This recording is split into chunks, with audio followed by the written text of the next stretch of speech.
Welcome to the Nurtured Nerds Epic Podcast. Come join us and get cuddly, get gaming, get nerdy, and get nurtured. Here we are. Yes, I do it backwards. 3, 2, 1. Why not? that got me laughing to start off. So welcome everyone. This is the podcast where the nerdy and the cuddly meet to gamify wellness and level up connection. On this episode, which happens to be episode 28, can you believe it? We are nerding out for a third time on all things travel with a panel of global adventurers.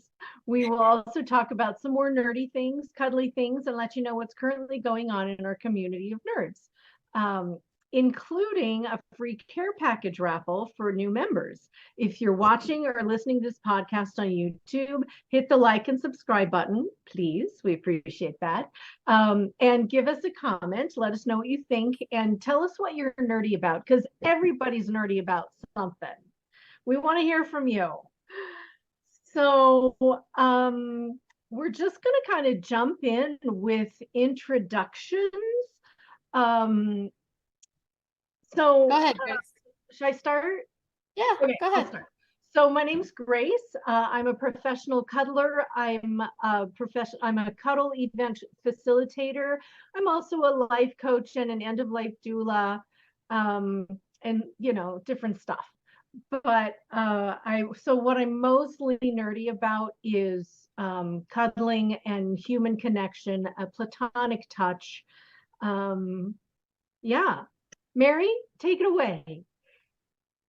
Oh goodness. Okay. Hi, I'm Mary. I am a certified cuddlist and a certified cuddle party facilitator. I haven't been doing much of the work lately, but you never can take that away from a person. Yeah, I am a cuddler. So yeah, I'm retired. I'm currently living in Panama, trying to figure out where I want to be and what I want to do with my life when I grow up someday.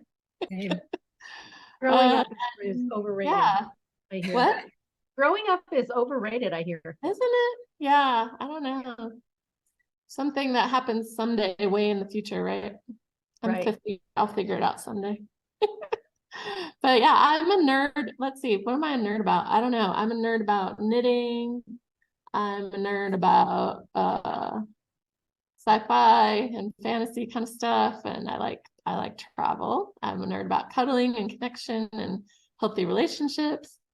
I love the beach. I'll nerd out on the beach and the fun things we find there. Yeah. Anyway, music. I am a nerd about music and theater and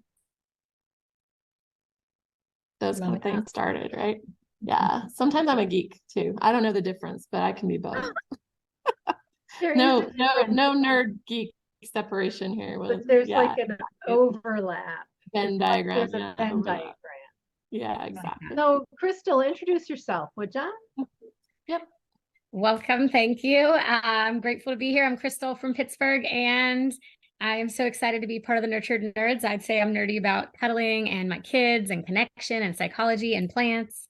And I just love doing this work and building connection. So I'm grateful to be here and talk about travel today. Hey. So what are we drinking today? Because we always have to do a nod to our creator, Alyssa. She likes to share the tea that she's drinking. Yeah, I'm boring today. I'm drinking water. Good old. It's like Crystal's gonna carry us because I am also drinking water. Oh, but two fun things there. Oh, two. I have two as well. I've got a V8 energy drink and a coffee. Just caffeine. V8 energy drink? It's like a fruity drink. Oh, interesting. Definitely too much caffeine. Water. Love it. That's the healthy choice. Of life. Right? So we have between the three of us, we have 3 world travelers. We have 1 expat. And so I'm officially asking the questions today, but Go for But it. let's just, have a fascinating conversation about travel because we kind of dig it, right? Um, Right. so I'm gonna start and ask, like, Crystal, is there a particular favorite place that you have visited? That's a really great question.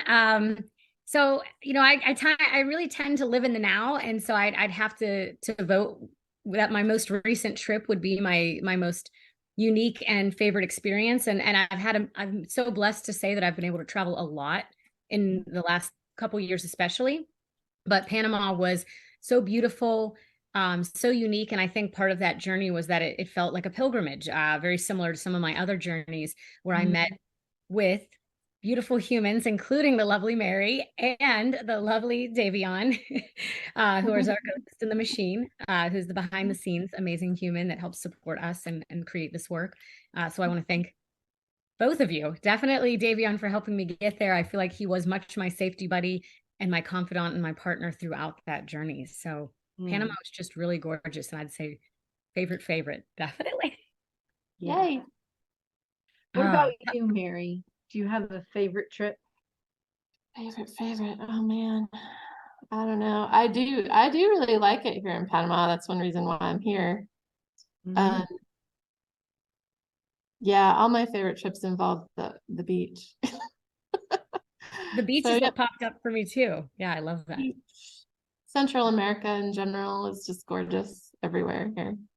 Central America at the beach, you can't really go too wrong. Have you But I done do. I have visited. I have a vacation club that has a condo out near you, Grace, in California that I visited multiple times on Huntington Beach, well, Sunset Beach in Long Beach, Yeah. and that's one of my favorites as well. I like going there, and that I was actually born in Long Beach, so I have a connection there.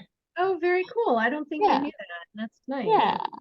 I also have you been, okay, here's a question I was going to ask. Have you been to the black sand beaches in Guatemala? Not in Guatemala, but I have been to some black sand beaches. I don't really like them. They don't seem like beaches to me. Oh, really? Um, Is there any black sand in Panama? There is, yeah. We were just out in Coronado, Nueva Gorgona, which is closer to Panama City. It's about an hour west of Panama City.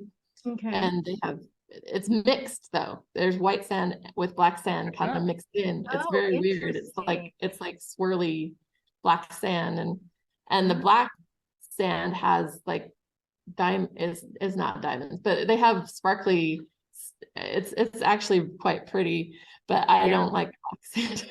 Mm. But the sparkles in it and the black sand was actually very fine, so it felt good when it wasn't hot. But the black sand holds the sun more, so it gets hotter on my feet. But yeah, seeing that very fine, flat sand with the millions of diamonds in it was actually really pretty. Yeah. That Yeah. sounds really neat. I remember Yeah. the black You- sand in Guatemala being very fine, but Mhm. in Hawaii, it's more like teeny tiny pebbles. Mhm. So Okay. I'm intrigued by that difference. Hasn't broken down yet. Yeah. Yeah, it's volcanic sand here. But yeah, it's been quite a while since we've had, volcanoes spew it out. So it has more time to break down, I guess, than Yeah. in Hawaii, maybe perhaps. I Yeah. don't That know. was going It's to be just my yes. question. What is it made of? So I'm excited you said that. Thank you. Yeah, volcanic. There's a lot of volcanoes here, in Panama, actually. And I think there's even an active one, but it's off the coast as far as I know. But Oh, yeah, here in Panama, the biggest, highest mountain is Volcan Baru, which is the Baru volcano. But this one right here by us is inactive. okay. Well, that's But it has safe. shaped the landscape very much so. Right. Yeah. Yeah, I love learning about stuff like that at different places I go. Like, what's the geology? What's the Yeah. ecology? What's the culture? What's the language? I love that stuff. Yeah. Yeah. Agreed. Mhm. Um, so, um, does anybody want to share what got them traveling? Like what made you think, oh, it would be nice to go, travel internationally? Mhm. It's hard. Do you have an answer, Crystal? So yeah, I'd be happy to share a little bit about my travel experience. I think that I got the travel bug when I was a child. My grandparents had us go across country in an RV, and so we spent a lot of time in nature, visiting things like Disney and the Grand Canyon, and just cross country, really, really fun adventures. And I think that really instilled the idea that I wanted to travel. My father was also in the Navy, and so technically we did live in a couple different areas and almost had the opportunity to live in Japan. And that was when my parents divorced. And so I feel like there was so much interest in travel in me, instilled in me at a young age. And then as kind of life progressed and some things happened, I felt like I was in a little bit of a scarcity mindset. And so it's fascinating to me that what really re-sparked it or rekindled it was actually cuddling. Becoming a professional cuddler, I traveled purposely, almost pilgrimage style again, 2 different trainings and 2 different events, the Cuddle Expo included, and to meet with people. And it really became very, very central to my interest in travel. And even now, I usually, I like to call it mixing that business and pleasure, being still learning, still growing in the cuddle community, but also having fun and adventuring. So I kind of feel that way when I travel a lot now, that we're kind of all in the mix together and kind of creating, co-creating. Nice. Yeah. I think for me, I kind of felt that call of the ocean. Yeah. My dad was in the Navy too, and we lived in San Diego for 10 years from the time I was 8 till I was 18. Although we didn't really go to the ocean much, but for some reason, I just got it in my system at that point, I guess. And then we moved to Salt Lake for, I don't know, I was there for 30 years. And especially in the winter, I just really felt like I had to get out and go somewhere warm. So that became my annual birthday trip in January to go somewhere warm, preferably with ocean. And so, yeah, I did a lot of cruises. I did a lot of those California road trips. I started focusing on Central America because I speak Spanish, so that helped. That's a good place to go. I did many cruises down the Caribbean and through on the west coast of Mexico. And then we started looking at Costa Rica and Panama. So those have been my trips lately, more down here. But yeah, I did do 2 trips to Europe back when. Gosh, probably 15, 20 years ago, I guess. Man, is it that long? No, yeah, 15 years ago, I guess. Okay. That was interesting. And I don't know, Europe is just so far away. It's yeah, it's hard. And someday I'd like to go to Hawaii too, but yeah. What prompted those trips to Europe? Like what did you go for? Fun or? It was actually my brother who wanted to go there. He actually was overseas with the Army National Guard. Okay. He was stationed in Afghanistan and in Pakistan for a year each. So then when he was coming like on the way back, he wanted to stop in Europe. So he's been to Dubai, but then he wanted to go to Italy. So I met him in Italy and we went to France and England on a different trip. So yeah, it was kind of, he was driving that and I was like, well, when else am I going to go? So he was my travel partner for a long time. Nice. Oh, yeah. That's great. Yeah. Yeah. Yeah, I probably wouldn't have gone to Europe if he hadn't wanted to go with somebody. Yeah. But it was good. I enjoyed it. I'm glad I could say that I have been to Europe. Yeah. Cool. So, do you have a favorite like travel story? Something that's like the actual travel where like the horrible airplane ride or the time that the station wagon broke down in Gallup, New Mexico, or yeah, that's real.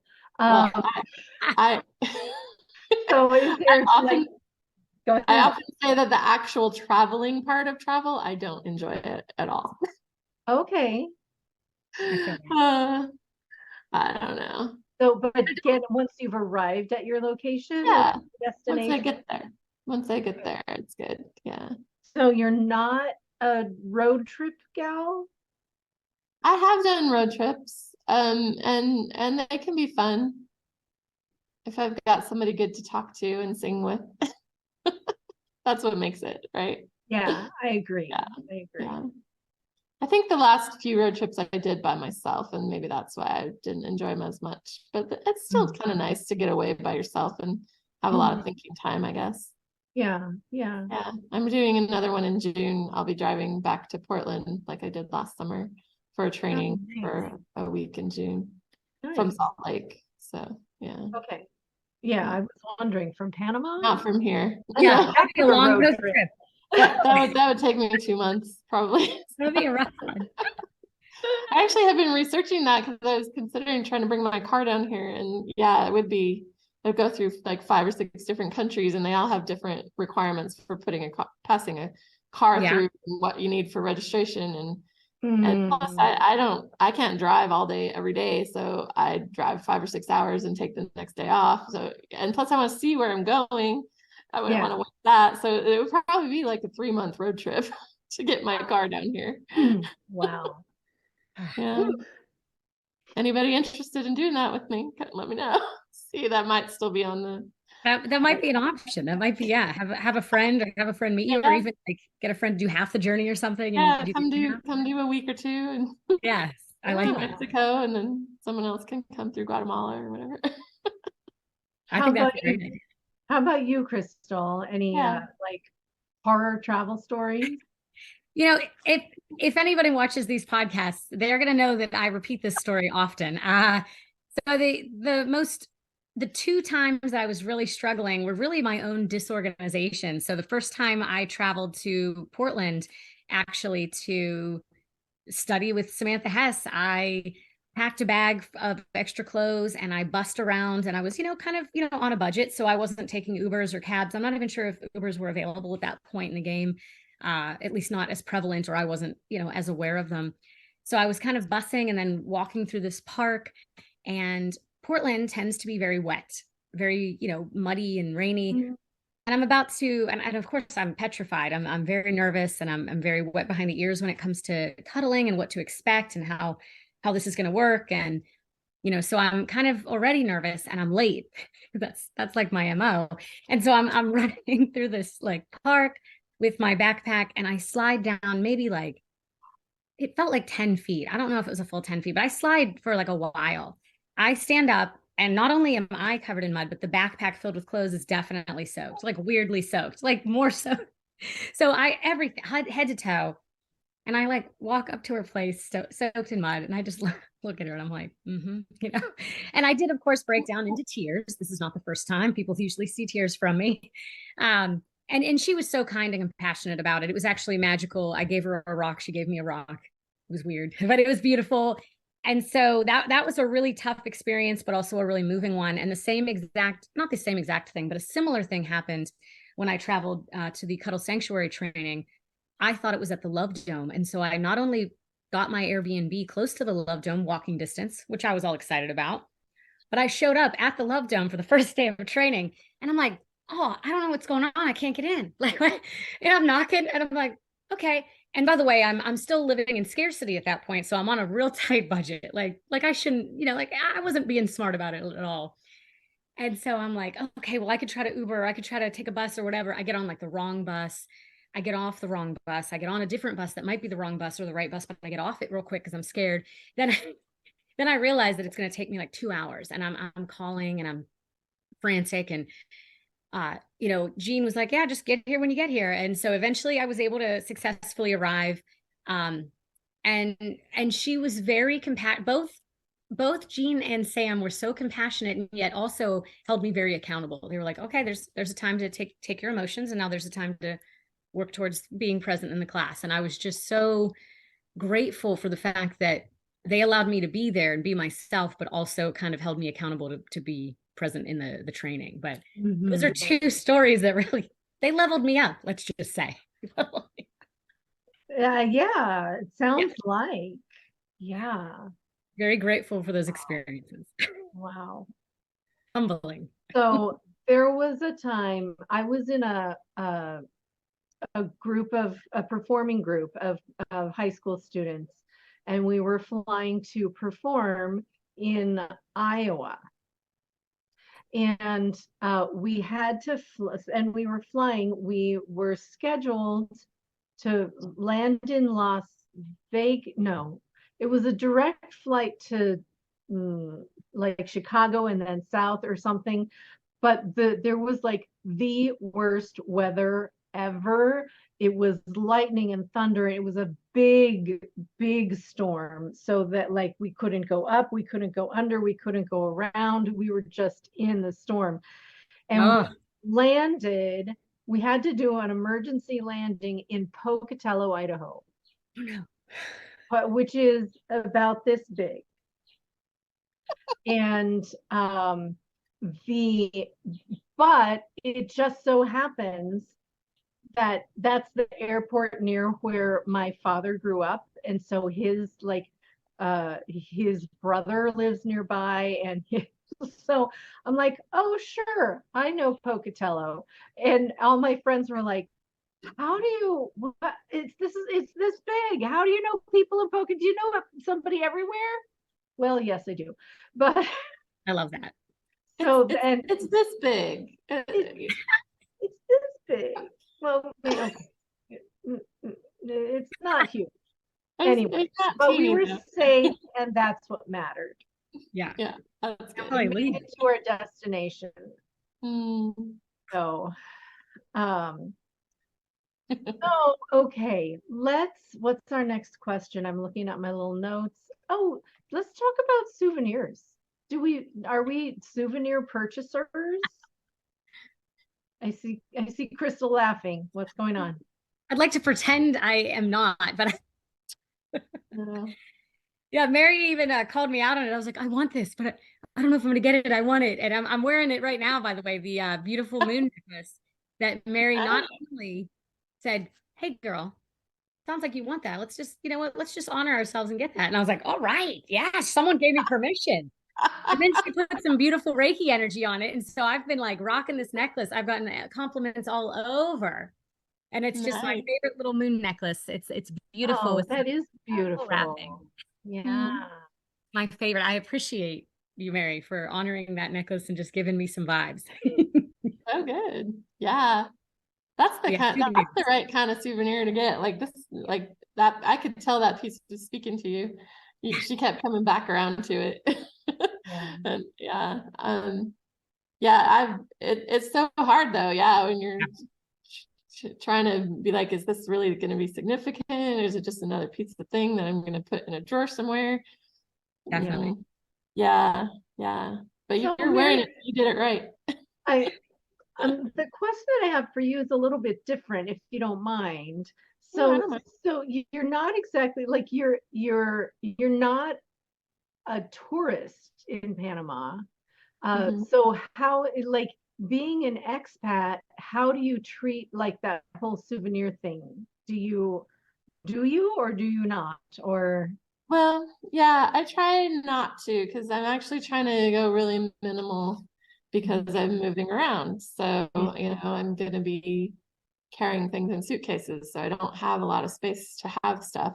And actually, even 20 years ago, we were 15 years ago, I guess, we were outgrowing our space. And we were like, we just can't bring stuff home from everywhere.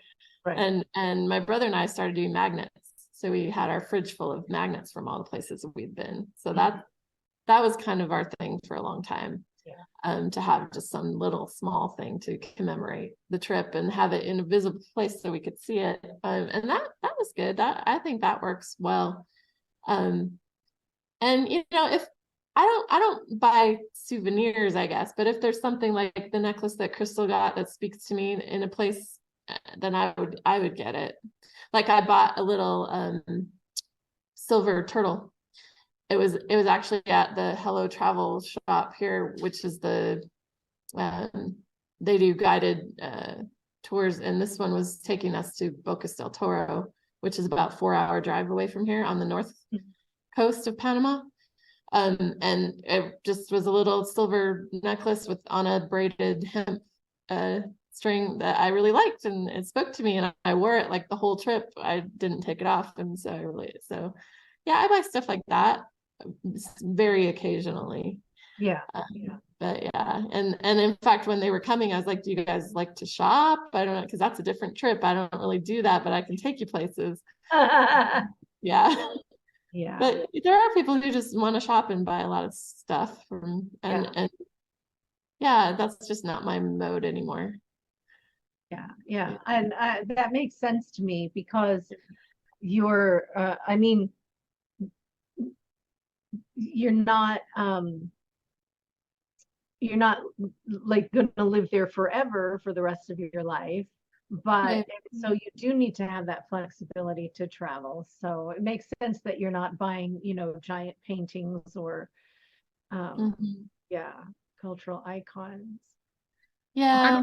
So, sorry. I was going to ask, I'm curious, and this question is for both of you. I'm curious what, your ideal or perfect trip might look like. You mentioned shopping and how it's sometimes what people want when they go on vacation, but some people want more adventure or hiking. Some people want more relaxation or beach, and some people want, active, like we're running through Disney World all day. So I'm curious if either of you want to share, what you look for in a vacation, like what your goals are usually. Great question. Good question. Go ahead, Grace. I mean, it's tough. A lot of my trips or travels are centered around family.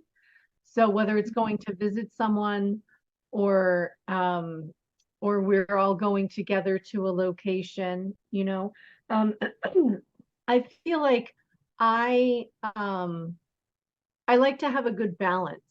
Like if there's going to be a lot of activity, if we're going to theme parks, if we're going to, hiking or whatever, I'd like to have then a little bit of maybe, a couple of days of that, and then a day that's a little more chill. Perfect. I'm not a big shopper. And somehow it seems that every time I go to Hawaii, I end up shopping.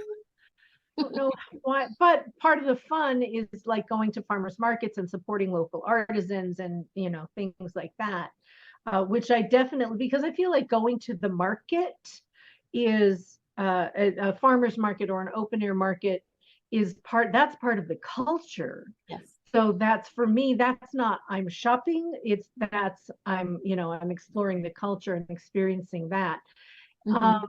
And and if there happens to be something beautiful there that I have to buy, then I just have to buy it. What do you think, Mary? Yeah, for me, I've slowed down, and I never was that fast to begin with. So I like to experience the food of a place. Like to find good restaurants with local food. I like to try to figure out what like local color there might be. I like to do music and cultural things. I like to go to churches and see museums and go to folklore concerts or whatever.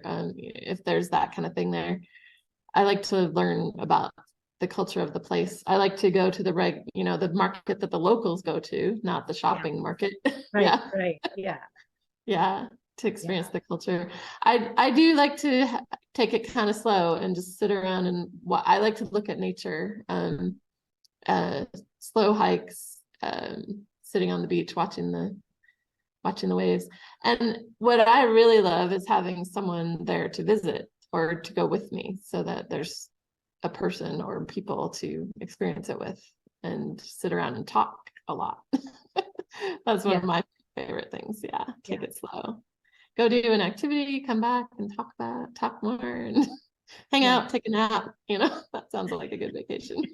Take a nap in the sun, take a nap in the shade. Yeah, got to experience all the different napping modalities. Definitely a fan of the naps, definitely. Absolutely. Yeah. What about you, Crystal? What's your favorite kind of trip, style of trip? You know, it's funny because I 100% oscillate a lot. I think about, being with my kids. I think about the adventures. I know that I put a lot of pressure on myself to go on trips that include education or training.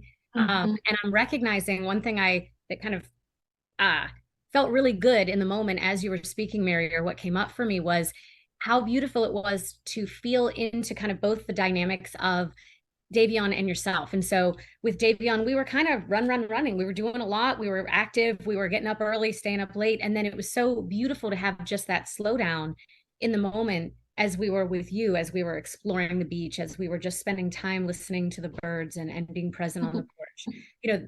That dichotomy was actually perfect for me. And not only because I was learning and practicing the art of negotiation and saying, hey, where are we? How can we all meet in the middle?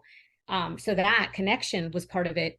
But then also the fact that I recognize that, I'm, a beautiful aging woman that wants to mind her body as well and wants to, take some moments to sleep and rest. So I love aspects of it. And I think that in the flow and that ability to have both is really my sweet spot.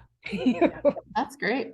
Nice. Yeah, we had great negotiation, and like I knew that these guys were going to be a lot more active than I wanted to be, and I'm like, well, I'll do an hour of the hike with you, and then I'll wait for you to come back, and it worked great for me, and I think you guys had fun too. And Nice. yeah, epic hike, yes, exactly. And I feel like too, there's like with my family, we have different levels of activity lovers, Yeah. Some folks are go and like my one brother-in-law who's been to Nepal twice to go trekking.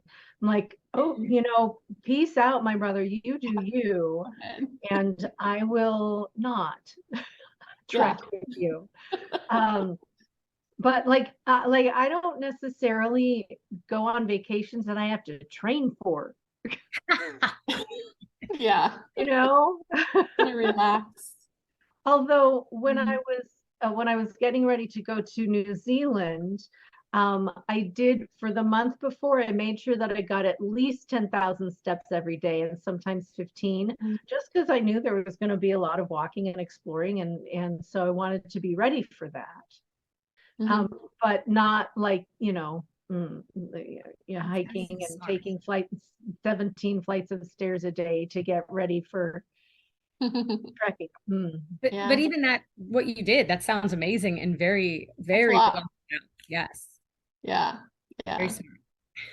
Yeah. And I also am very privileged to be retired now. So I don't have that, like, I have this very limited window to do travel. I have time. So I can be like, well, I can see that tomorrow. I can stay an extra week if I feel like it. Yeah. Which well, is and so a whole different mindset. Right. And like in some ways you're not vacationing in Panama. No, I live here now in Panama. And so like that is a different mindset. So let's talk about that expat mindset. Yeah, my mom keeps telling, I talk to her, she's like, well, you're on vacation. I'm like, Mom, I live here now. I'm not on vacation. I'm just living. Yeah. Yeah. So how has that shifted the way that you travel? I have wanted to kind of just be here and enjoy this place and not travel very much these last few months, because I have a limited window to be in this specific condo where I'm at right now. I would just sign up for 6 months. So I really wanted to just like enjoy that to the fullest. So I haven't traveled much while we were here. We did take that little trip to Gorgona, and that all? Oh man, that might be the only trip we've gone to Las Lajas a couple times for just like 2 or 3 days. Because I love the beach. So yeah, but then I guess I transferred my scarcity feeling to like, I need to soak up this condo while I have it. Oh, I just realized that actually. That's lovely. Yeah. It is. It's gorgeous here, and it's definitely a limited time offer. So yeah. It is a very beautiful place. It is a very beautiful location. I don't know if you share a lot of pictures. I don't get to see too many, but just to give a brief, amazing mental visualization, Grace. I don't know if you've seen it or seen the pictures of it, but it's literally a golf course that is just looks like you're in the tropics. I mean, her backyard, you just open up and there's literally banana trees, beautiful birds of all kinds, just amazing lush flower, very tropical flowers. I worked at the zoo. I was very blessed to work in the horticulture department, and I worked in the area of the tropical plants, and I felt like I was right there. Like it was just so beautiful, Yeah, and very lush, right around her. Yeah, yeah, yeah, I really do love it. And there's a river right down the back, and yeah, it's all the birds. Yeah, it's really pretty. Very it does sound idyllic. Yes. Yeah. Impressive. Awesome. Yeah. So not much traveling the last little bit, actually. Yeah. So. Yeah, but I feel like that's true. So I have several friends who are expats in other places. In like, for example, in China, but they like kind of stay in their own little space in China, and they do take the opportunity because they know they're not going to live in China forever. So they do take the opportunity to travel to different areas and to go, let's go to Japan for a long weekend and things like that. Yeah, that's good. But it is a different, because you still have life to live. So it's not a permanent vacation. Right. So I tend to cook. I've been cooking more, which is what I do at home. Yeah. Instead of going, when I'm on vacation, I like to go out to eat a lot because that's one of the things, to experience the place, for me. So yeah, don't go out to eat very much. And yeah, I've just been trying to hook into the communities here and make friends with people, and there is a little bit of a separation of the expats and the Panamanians, and I've been trying to get out of that. I went to bingo at the church, and there were a lot of Panamanians there, and that was actually a pretty amazing experience. So I'm looking for more things like that. Of like, I mean, I know that I am a visitor expat here, immigrant, but I would like to meet everyone, Yes. Yeah, so that's good. Trying to reach out and to make those kind of contacts has been fun. Yeah. That kind of brings me, it's a great segue into the next question that I wanted to ask is like, is about friendships. Have you made friends on a trip? How is that going with you as an expat? Are there like, have you made friends that have remained friends for long term ever on a trip? Or have you just like made friends and they're friends for that trip and then, they're gone? Or that's a good question. I did go on a cruise a few years ago, and I got hooked in with the solo traveler group. And I still have some Facebook friends from that group. So nice. I mean, I wouldn't say we're close or anything, but it's just kind of fun to see what they're doing and where they went from there. And yeah, so not often, unfortunately, but yeah, sometimes you do hook in with somebody, and then you kind of, but our people are so down on social media, but I think it allows us to keep those kind of connections, and I think it's a great tool if we can learn how to use it correctly. If I didn't have Facebook, I wouldn't be connected with my family, my extended family, and my high school and college friends, and these people that I meet, and my cuddle friends all over the world. It's my way that I know what's going on with anybody. So, yeah.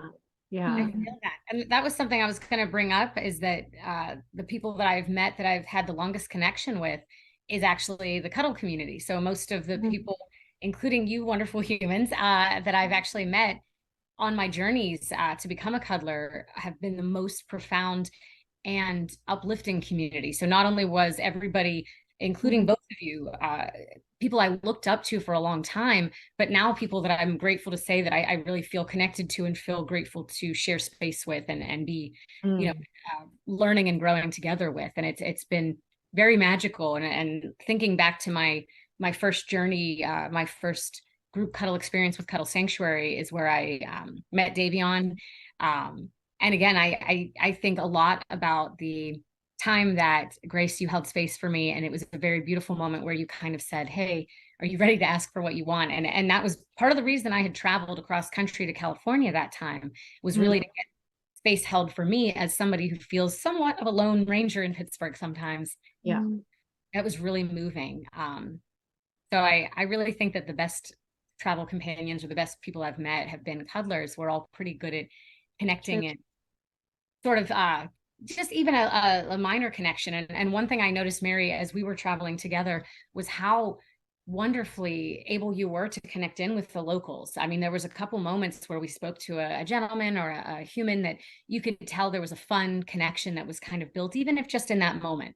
But I felt really grateful to witness that with you. Thank you. I appreciate that. That's lovely. Yeah, I feel like, connecting with locals is an important part for me in traveling, because that's how you really learn about the culture. Mm-hmm. So, yeah, agree. So do either of you see yourself living elsewhere, like becoming an expat or an immigrant for the long term? And where would, like, in your mind's eye, where would that be? Yeah, I do think I could be here long term. I'm kind of invested in Panama now, but anywhere here in the Caribbean, like Central America, I could see myself. But yeah, definitely. I think there's reasons that I don't care to be in the United States, but I also want to get away from the cold weather in Salt Lake. In the winter, I can't do it anymore. Yeah. And I'm looking forward somewhere that will really support my health and where I can live frugally on my pension. So I think that can all happen here. And whereas in the States, it's a struggle. So yeah, understood. Would you consider snowboarding? Snowboarding, no. Snowbirding. Yeah, I would. Snowbirding. Yeah, I would if I could find somewhere decent, cheap enough to live, I guess, in Salt Lake. But there are things I do miss. Mostly my network, my friends, my family are up there. Sure. Of course, my network I built for 30 years, that's not going to happen in 6 months. So, yeah. Yeah, true enough. But if you stay, for a length of time, it's certainly possible to build that. I love that you went to bingo. Yeah. Yeah, I'm starting to get hooked in the network here. Like when the mall burned down in David, which is the closest big city here, it's about half an hour away. So one of the big malls burned down, and like 3 different people sent me the news. They're like, "Did you hear the mall burned down?" I'm like, "Ooh, I'm in the network." That made me really, well, not the mall burning down didn't make me happy, but getting like this notifications of like, I'm getting friends, they like me, they said it. Yeah, so I'm working on that. I knew that would be the biggest challenge, and I have consciously tried to get hooked in with people, and it's happening, but it definitely is this process that will take time. Yeah. How about you, Crystal? Living elsewhere? Yeah, so I think that I have been quite the free spirit throughout my life. Just like Mary, my dad was in the Navy, and I feel like I was very gifted with an interest in being close to water, even at a young age. And so I have almost zero chance of staying a Pittsburghian forever. I do feel that leaving the country would even be in my wheelhouse. However, I'd want to be very mindful and research. And I know, the climate, the political climate and the weather climate of all the different countries is something I'd want to be intelligent about. I've heard good things about certain areas, and now I've even visited one, which is amazing. So, I've considered Thailand. I've had a friend who's mentioned a lot of good things about that area, low cost, possibilities. And then, visiting Panama and seeing how possible it is to be there. Really shifted my perspective. And so I certainly hope to travel a lot more once my kids are a bit older. But I do want to consider that snowbird idea, or at least having a home base with them. I wouldn't want to travel far enough that they didn't feel like they could come to me if they needed. Sure. Yeah. That's certainly a valid concern. Yeah.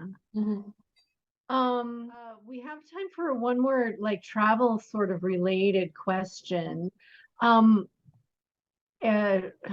there's two that I wanted to throw out. So I'm gonna we can decide. We could talk about food, or we could talk about comparing travel to a video game. Food. I go, yeah, I'm all about whatever we go for. I Or love it. both. Awesome. For both. Yeah, I'm okay with either. So, has there ever been a like a, a so the question as it's written, has there been a dish famously or originally associated with an area that tasted better elsewhere? But Hmm. uh I mean, let's just talk about food and trying foods that are unusual. And if you're in a country that you don't even know the language and somebody puts this dish in front of you, you're like, okay, Yeah. I'll What am try I it. eating? So, Yeah. so tell When I, stories. when I was in Malaysia, my college roommate was from Malaysia. So about 4 or 5 years after college, I went to visit her there. We went to dinner with her family, and they ordered a platter of a whole fish, and it came out with the head attached in the eye. I remember the eyeball. I don't like fish to start with. Oh no. So, and it was a big fish, like with the head and everything. This eye is looking at me. I'm like, I'm not gonna eat any of that, but thanks, guys. I'll just enjoy the conversation. But yeah, that was an interesting experience. Yeah, and in Asian countries, I mean, I haven't been in very many. I guess Malaysia is probably the only one, but we did drive the whole route. But they definitely have some different things, like whole ducks, hanging in the window and things like that. And it's just very different. Lots of street food. Um, but yeah, I also remember we went to a restaurant in Singapore, and they brought us, I think I ordered biryani, and they brought it on a banana leaf, no utensils, of course, because you eat it with your hands. Yeah. That was fun. Yeah. I love trying ethnic food. I just think I think it's wonderful to do all the different kinds of food. So a friend of mine was an exchange student in Malaysia for a year, and she like on some special occasion, there was a table with a hole in the middle, and they brought out a monkey. No, no. and and that like monkey brains was this delicacy, like fresh. I don't think you could have done that. I know, Crystal, you haven't been at the zoo, worked at the zoo. I'm like, I'm struggling. I don't think I could do that. Oh, sad. But I remember when I was in China with my family once, we were walking through the market and saw all of these places with live chickens and live, all different things. And and I thought, oh, like a pet store or a produce market. No, no, this was like dinner. So yeah, I want that one. And then they take it out back and prepare it for you. I just put on a post of like, I'm gonna buy me a live chicken. I don't know if I saw that. I saw that. Yes. Yeah, because they do sell the baby chickens at the bus terminal in W. That's just the funniest thing. Yeah, so weird. And there was the one time that I've eaten octopus. Like there was a tentacle, and it still had the sticker on it, and I picked it up with my chopsticks and put it in my mouth and chewed and chewed and chewed and chewed and chewed, and it was not like breaking down at all. It was like my teeth were bouncing off of it. Rubbery. It's the only time that I've actually had to take food out of my mouth because I simply cannot eat it. Yeah. And it was flavorful, but it didn't break down. Oh, I had one more story from when I was in Malaysia. Jennifer's aunties were cooking for me because they were being really nice, and they were making me curry. Her family is from India, but they lived in Malaysia. So they're making me Indian dishes, which I love Indian food, but she's like, oh, well, I'll tone it down for you. I won't make it quite so spicy. I only put a cup of chili powder in it. A It was so cup. hot. I could barely eat it. And she's like, yeah, I toned it way down. Lots of rice, Yeah. please. Oh my God. It was delicious. Yeah. So hot. But that just made me laugh. Like a cup, I usually measure it in tablespoons or something. But Right. anyway. What about you, Crystal? Yeah, Crystal. So I can definitely think of a couple of strange situations, but I'm actually going to share a story that didn't happen to me as well. It was my father who lived in kind of like at the time, secret island for the Navy. It was called Diego Garcia. So I don't know how secret it really was. You can find it on a globe. I believe it was in the Indian Ocean, and he did radio repair there, and it was definitely a naval base. And he lived and stayed with natives in different areas. And so it may have been on this island or it may have been in the Philippines. I could be confusing the locations, but he stayed with family. And as a person in the military, especially in the Navy, you're trained to go with the customs, to honor the people that are hosting you and be very, very mindful of that and not really push back on much. And so this wonderful family had introduced them to their household dog. And it was such a sweet puppy that they had owned for a while. So it wasn't a puppy, it was a dog. And then they proceeded to serve this animal to him as dinner. And this was actually a custom that was supposed to be an honor to him. And all I could think was like, what? Like, this is the worst thing I've ever heard. And I mean, they cooked the puppy, and it's hard for me to even speak it out loud. Really, but it was such a bad story. Yeah. And so, yeah, that was a cultural tough thing for me to hear and for him to experience, I think. Yeah. But I feel like the calamari story is also true. Just anytime, in fact, when I was young, I didn't even realize what calamari meant. And so I was kind of not tricked, but my father, ordered it for us once in Disney. Right. We were like, look, onion rings. We started eating them, and he kind of looked at me, and I looked at my cousin who was with us, and I was like, we didn't order onion rings. What are we eating? And he giggled. He laughed. He thought that was really funny. He's like, you're eating but I love it now, by the way. I actually really do love calamari, but yeah. Tough moment. Well, I'm a fan of calamari, but actual octopus with it was big. This was the tentacle was big around. I'm like, okay. So let's start kind of wrapping up the travel part.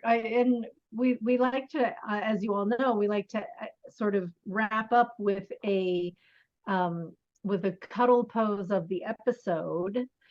So, Mary, why don't you talk us through that, because you had a great idea earlier.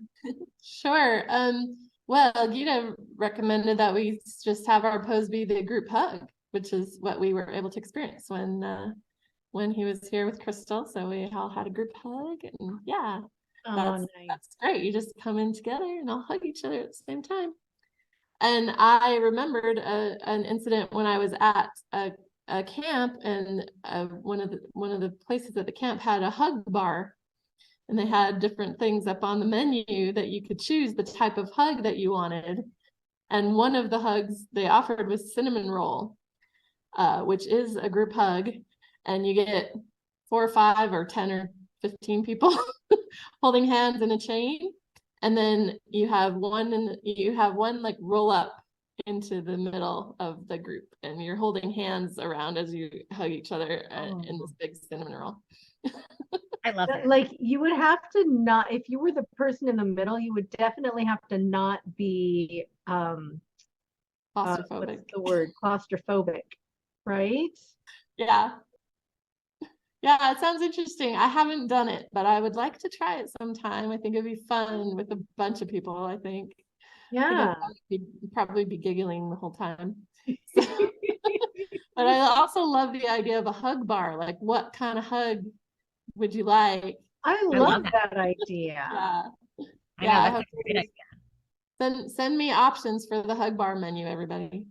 Yeah. Together and do that someday. Favorite kind of hug. I actually, Next time I do a group event, I'm going to set up a hug bar. I know, I'm thinking about it already too. I'm like, how can I word this and do this? I love it. There was a cute little YouTube video that was making the rounds. It was, I guess it was a teacher, but she welcomes her class every morning and has options for them of like, do you want a high five? Do you want a fist bump? Do you just want to do a wiggle? Do you actually want a hug? And they should like choose one. So I thought that was cool too. I've seen something like that. And I think it's a great idea. And one of the things that I love about that is that she's teaching her students about physical autonomy. Yep. Empowering them. The choice of how they want their body to be interacted with. And I just love that. Yes. And I love that there was a non-touch option too. So yeah. I'm really digging that as well. Yeah, so that's kind of cool. Absolutely. Crystal, I'm going to ask you to talk about promos. Like, what else is up with Nurtured Nerds? So we are always working on amazing new things. We are, again, in the works with creating podcasts, creating content. We're offering games. We're hopefully going to offer sometimes some in-person stuff. We've done that in the past. And so that is still always in all of our wheelhouses and all of our interest levels. We are excited to have new people come and join us. We're always interested in that. You can find us and join our Facebook group. You can also like us, as Grace mentioned earlier, on our YouTube, which would be a wonderful thing to do. You can also join our group just by emailing nurturednerdsnewbies. And I want to make sure I'm saying it right. Yes, nurturednerdsnewbies. So there's an S after nerds and an S after newbies, and that's at gmail.com. And that just sort of gains you entry if you're not using the Facebook. And even if you are, you can do that as well. And what that does is also enters you in a raffle. Every new member is entered into a raffle for a whole bunch of free goodies, a nice package. And so that includes, and one thing I didn't mention before I go into the package is that we are also, and I'm grateful to say Mary is working on, a new epic quest. So we're excited to try and offer opportunities to level up, whether they're day-long workshops, week-long online opportunities, however we can navigate them together, we're going to do so. And I'm excited. I would love to hear more about that, Mary, if you have anything to share. Well, it's been in my mind for a while, and I'm really hoping this month I set aside in July at the beach by myself is going to be some serious writing and creating time. So yeah, I want to do reframing rejection and figure out how to do a course or I don't know what on that. So yeah, I'd like to do a test with a side quest here on that topic of how do we manage rejection and how do we turn it into a positive thing for us. So I'm still thinking about that. I haven't done anything on it yet, but it's in there. So we're in the creative stage. Yeah, we're in the creative stage, and I'm so grateful. Mary is an author. She's working on more material, more books. She's already written a book, and I have the title right here. It is about authenticity. It is The Art of Authenticity. And I'm so grateful to say not only do I have the book, but it's an amazing read. And we are offering an ebook version of it in that package if you do win the raffle. So please set up for that raffle. All you have to do is either enter our group by emailing nurturednerdsnewbies@gmail.com. We're also including a free video gift card, video game gift card, which of course can be used to download video games. Let's see here. You are winning also the chance on an approval to submit a question for these recordings. So for these podcasts, you can start supplying your own content. We all want to be co-creators in this. That's kind of it is a community creation, if you will, for the Nurtured Nerds. Let me make sure I'm not missing anything else. We are going to get a discount for our current raid, which is Jerk Proof Your Relationship by the wonderful Cassandra Brown.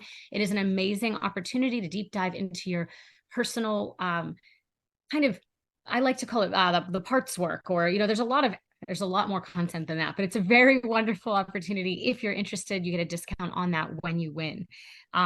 Let me see. I believe there also is a free 30-minute virtual session with participating professional cuddlers, of course, after the additional intake screening happens. And I'm on that list. Is everyone here on that list? I think so. Awesome. Awesome. And so I believe the raffle happens about every 3 months. So if you're just putting your name in, you're pretty destined to be in the running for it. So I feel like definitely get on board with that and join us for all of these wonderful events we have, the nerd breaks, the dance breaks, the podcasts. Come and check us out, and feel free to like, comment, subscribe, and email us. Where do we find out about what's going on? It's a really good question. So let's see, all the places, nurturednerds.com. You can find us on Facebook under Nurtured Nerds, Instagram, Discord server, and Twitch stream is coming soon. Okay. And Meetup. Find us on Meetup with Nurtured Nerds. There you go. I love it. I think that's it. Yeah. Cool. Or you could try and send a smoke signal and we'll try to read it, but my smoke signals are kind of yeah, I can't guarantee that one. I may not be able to see it from Panama. Morse code. Definitely that will pass. How do we find you guys? What how do we find you, Grace? gracefulcuddles.com. Or on Facebook, on Instagram, I'm Graceful Cuddles, at Graceful Cuddles. On Facebook, I'm Grace Hair Coaching and Cuddling. Yeah. Cool. How about you? Me, I have a website at marycuddler.com, and my email is marycuddler@gmail.com. Would love to hear from anybody who wants to send anything to me. That'd be great. Love it. Crystal? And Crystal, what about you? You can reach me at crystaltherapy.cc@gmail.com. I am located on Facebook at Crystal's Cuddle Therapy, and Instagram, Meetup, Eventbrite, and a couple other things for at Cuddle Pittsburgh. And I do actually prefer texting. So I have a business line, 412-368-2409, that I always recommend. And of course, I'd be happy to give that info to anyone, but feel free to email me or text or reach out via any of those social medias. Wonderful. Awesome. Well, how are we feeling, y'all? Are we feeling nurtured? Yes. Yep. Me too. I feel this was a really relaxing conversation about a fascinating topic, and I'm so glad that everyone was willing and available and here. So thank you. Thank you. Do we want to close with a hug? I love it. Okay, so arms out, right hand, left shoulder, left hand, right arm, or whatever way you do it is fine.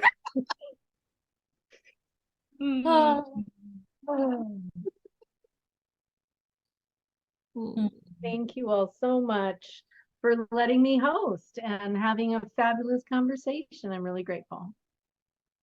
Thank you. Thank you for hosting. That was fun. Yeah. Bye, everybody. Bye-bye.